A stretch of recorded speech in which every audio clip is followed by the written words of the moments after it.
गर्मियों के आगमन के साथ ही आम का सीजन भी शुरू हो जाता है। फलों के राजा आम का हर किसी को बड़ी ही बेसब्री से इंतजार होता है। भाई बम्बैया हो या हापुस, लंगड़ा, रत्नागिरी से लेकर चौसा और दशहरी तक, आम की हर एक किस्म का स्वाद अलग ही होता है और ये पोषण से भरपूर भी होता है। लेकिन आजकल खाने पीने की चीजों में मिलावट होना आम सी बात हो गई है, जिस कारण से आपके स्वास्थ्य पर भी बुरा प्रभाव पड़ता है।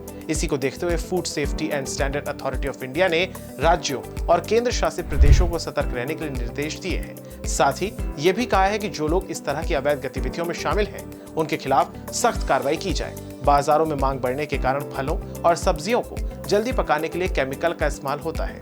ऐसे में इन तरीकों से आप केमिकल और प्राकृतिक यानी कि नेचुरल तरीके से उगाए गए आमों में फर्क कर सकते हैं। पहला है कि अगर आम को केमिकल से पकाया गया है तो उसके छिलके में चमक हो सकती है या फिर उस पर सफेद ग्रे पाउडर की परत भी चढ़ी हुई साफ तौर पर दिखाई देती है। आम को ज्यादातर कैल्शियम कार्बाइड से पकाया जाता है। दूसरा है कि आम के छिलके का रंग केमिकल से पकाए गए अधिकतर आमों के छिलके के रंग के पूरी तरह से पीला होता है या फिर पूरी तरह से नारंगी। नेचुरल तरीके से पका हुआ आम पूरी तरह से एक ही रंग का नहीं होता है, कहीं से पीला तो कहीं से हरा भी दिखाई दे सकता है। इसके अलावा स्वाद से भी आप पहचान सकते हैं। देखिए, प्राकृतिक रूप से पके हुए आम की सुगंध और मिठास मुंह में घुल जाती है, जबकि केमिकल से पके हुए आम के साथ ऐसा नहीं होता है। केमिकल से पके हुए आम का आकार भी छोटा हो सकता है, क्योंकि ऐसे आमों की हार्वेस्टिंग समय से पहले ही कर ली जाती है। तो सावधान रहिए और ध्यानपूर्वक आम खाएं।